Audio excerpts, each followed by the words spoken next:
Most people think surf fishing means giant rods, giant reels, heavy weights, and honestly, that's not how I fish the surf most of the time, and I love surf fishing. Almost everything you see me catch comes on a 9-foot medium rod with a 3500 or a 4000 size spinning reel.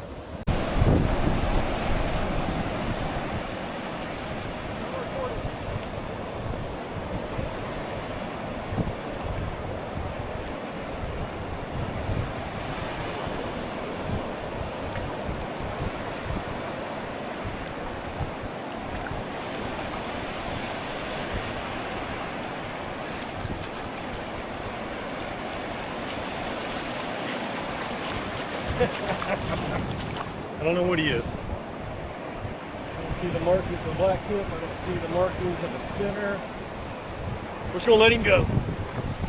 If you ever wanted to surf fish, but you thought you needed expensive gear or much heavier gear than what you currently have, you still want to invest in that, don't overthink it. Seriously, I'll show you the setup. I actually use the bait I rely on and why I always carry wire leader once shark season starts up. So if I look at one of my rods, just to give you an example, this is a 9-foot ugly stick, right? And this is a medium weight rod. It has a ton of bend to it, right? It's very soft. And then the reel on here is actually a 3500 series pin slammer. Not a huge reel by any stretch of the imagination. And this allows me to make really long casts. It's also fairly comfortable to fish with, although surf fishing most of the time you're not holding the rod. It's a rod holder because you're kind of relaxing watching the waves while you're fishing, but it's not a heavy rod to throw over and over again, you know, throughout the day. And it makes fishing a whole lot more fun.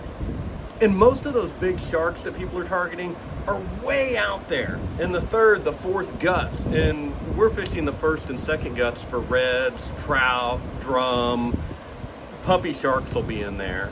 But this setup is plenty capable for all of that. Every now and then you might hit a Jack Crevalle. So, you know, you do need a little bit of drag for that. So these pin reels have a pretty hefty drag, and I'm running 40 or 50 pound braid.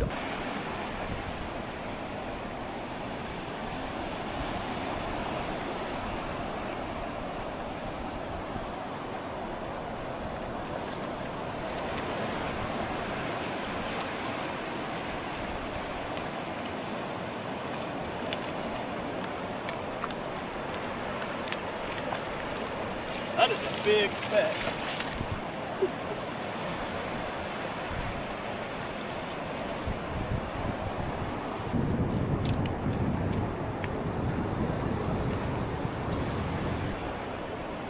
Look at that guy. It's a pretty speck. We're gonna put him back. And I run two different types of rigs. This right here is a dropper type rig, and I have 4/0 circle hooks on it, so not huge, but not tiny either. And I'm using 2 ounces of weight. Usually I'm 1 or 2 ounces, not heavy 8 or 9 ounce Sputnik weights, just a fairly lightweight. The leader is wire though, and we'll talk a little bit more about that. And that depends on the time of the year more than anything else. Now here's the other way I fish. So this is also a 9-foot. This is a steelhead rod, and it is 9'6", and it's a medium steelhead rod. So still lots of bend in it, right? Fairly soft. I'm using a Carolina style rig on this one.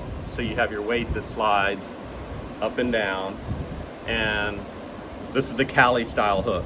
The difference, the Cali hook, you know, you kind of have to set the hook. With the circle hook, the fish will essentially set the hook on themselves, hook themselves.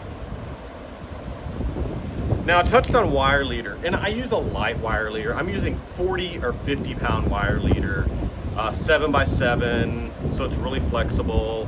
It's coated with plastic. And the reason I'm using a steel leader is this time of the year there's a lot of sharks in the water, and you're not typically going to catch a big shark this close in, but little ones will still cut you off, so that's why we're using a steel leader here. All right, let's get it out there.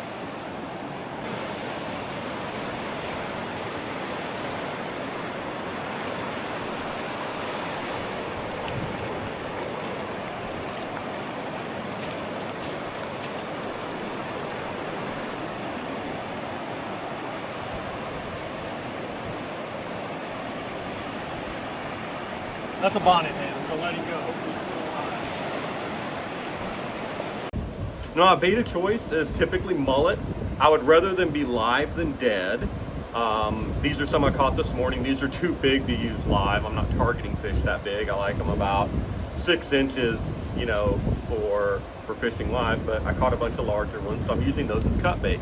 That's my second favorite thing to do, is use these as cut bait.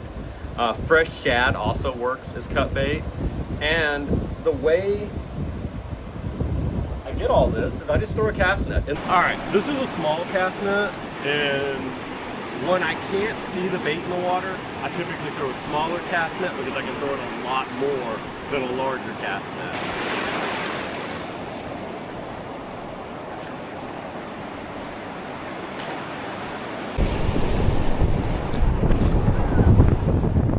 Couple finger mullet. Now, people always ask me, well, why don't you just use some dead shrimp? And I prefer not to.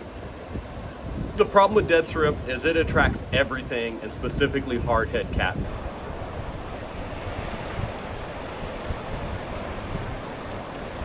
That is what we don't want to catch. That is a big hardhead catfish. Hardhead catfish, they'll eat cut mullet, but not nearly as quickly as they'll eat dead shrimp, and you'll just catch them one after another. They're no fun. I say they're no fun to catch. They're no fun to catch. They have spines on them that are way worse than the spines on a freshwater catfish. I mean, you get stuck, it hurts, and it'll hurt for hours. So I just try to avoid them at all costs. And that brings me to this little sucker. You want to have some sort of hook remover, whether you're using long nose pliers or you have a hook remover. Don't want to be monkeying trying to get one of those small hooks out of a shark's mouth. You don't want to get bit. I want to get pliers, I don't want to get stuck.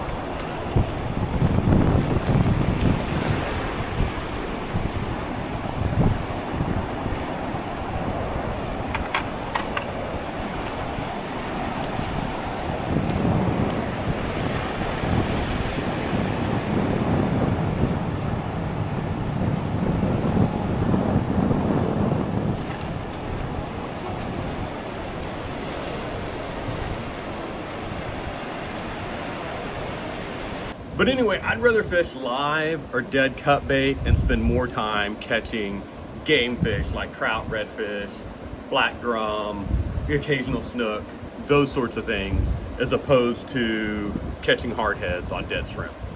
This light setup catches plenty of fish.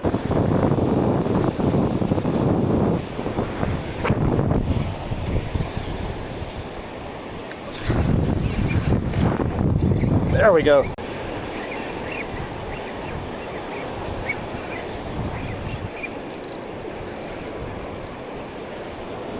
Might be a little bigger fish. He's pulling some drag.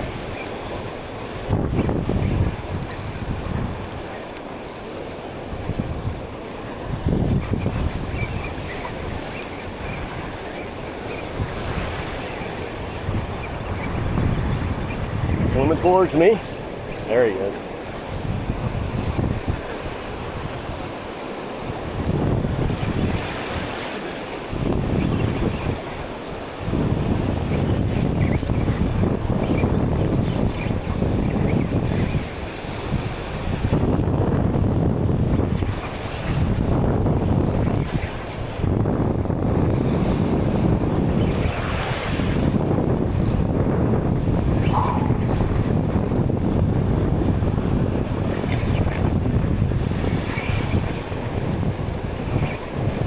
It's another shark.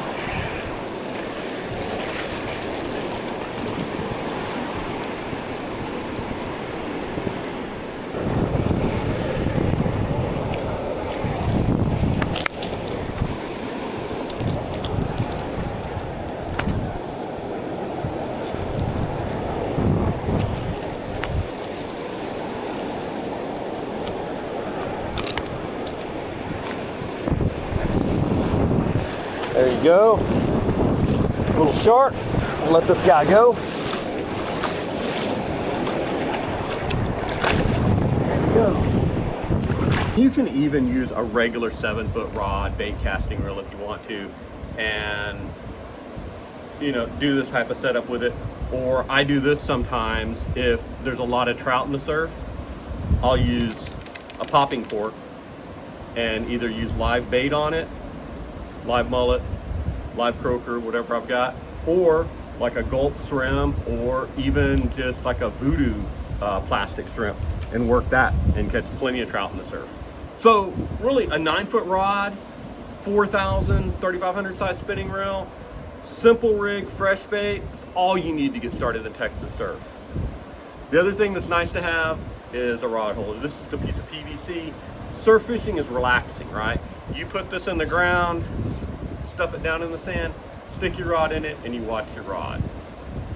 You watch the waves, you just relax, and you catch some fish. Very relaxing, lots of fun.